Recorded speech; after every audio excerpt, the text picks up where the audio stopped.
नमस्कार, गोष्टींचं घर मध्ये तुमचं मनापासून स्वागत आहे. आजची कथा आहे एका अशा मुलीची जिला पाहिलं की पहिल्यांदा तिचं हसू लक्षात राहायचं, पण तिच्या आयुष्याचा प्रवास ऐकला की मन नकळत भरून येत. ही आहे लताताईची गोष्ट. लताताई लहानपणापासून खूप देखणी होती. गोरी, सडपातळ, लांब सडक केस, डोळ्यात निरागस चमक आणि चेहऱ्यावर कायम गोड स्मित. तिला नटायला खूप आवडायचं. छोटंसं आरशात स्वतःकडे पाहून केस नीट करणं, नेलपेंट लावणं, लिपस्टिकचा हलका रंग, या छोट्या गोष्टीतच ती आनंद शोधायची. घराच्या अगदी जवळ तिची शाळा होती. 10वी पर्यंत तिचं शिक्षण झालं. शाळेत ती खूप हुशार नसली तरी ती सगळ्यांची लाडकी होती, कारण तिचा स्वभाव खूप मोकळा आणि प्रेमळ होता. मैत्रिणी सोबत गप्पा मारणं, हसणं, छोट्या छोट्या गोष्टीत आनंद मानणं हे तिचं जग. घरकाम मात्र तिला फारसं आवडत नसे. आई काम सांगायची तेव्हा ती टाळाटाळ करायची, मग राग धरायची नाही, गोड हसून सगळ्यांना जिंकायची. काळ पुढे गेला आणि एक दिवस तिच्या आयुष्यात मोठा बदल घडला.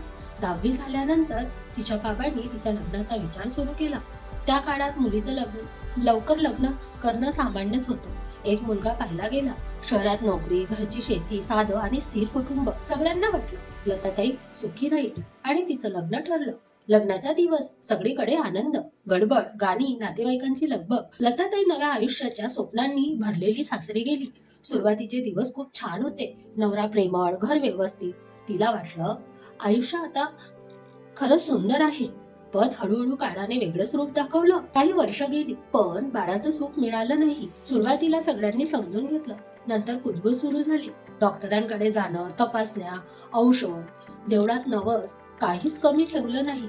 प्रत्येक महिन्याला आशा आणि पुन्हा निराशा. सासू सासऱ्यांच्या मनात चिंता वाढत गेली. घराला वारस हवा ही भावना ठाम झाली. लताताई मात्र आतून तुटत होती.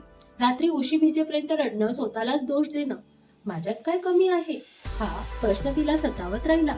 आणि एक दिवस घरात निर्णय झाला, नवऱ्याचं दुसरं लग्न. तो क्षण तिच्यासाठी शब्दात सांगता येणार नाही असा होता. तिच्या डोळ्यांसमोर तिची सगळी स्वप्न तुटताना दिसली. नवऱ्याला तिची साथ सोडायची नव्हती, पण घरच्यांच्या दबावाखाली त्यालाही मान्य करावं लागलं आणि मनाविरुद्ध घटस्फोट झाला. लताताई माहेरी आली, शांत, तुटलेली, पण अजूनही कुठेतरी आशेचा किरण शोधली. बाबांनी तिला खूप आधार दिला. तू मजबूत आहेस, सगळं ठीक होईल असं सांगत राहिले. त्यांनी पुन्हा तिचं आयुष्य उभं करण्याचा प्रयत्न केला, पण नीती अजूनही थांबली नव्हती. एका बस अपघातात बाबाचं निधन झालं.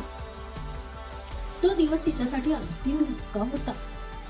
घरात आई, भाऊ, वहिनी सगळे होते, पण तिच्या वेदना समजून घेण्यासाठी कोणी नव्हतं. प्रत्येक जण आपल्या जगात गुंतलेला.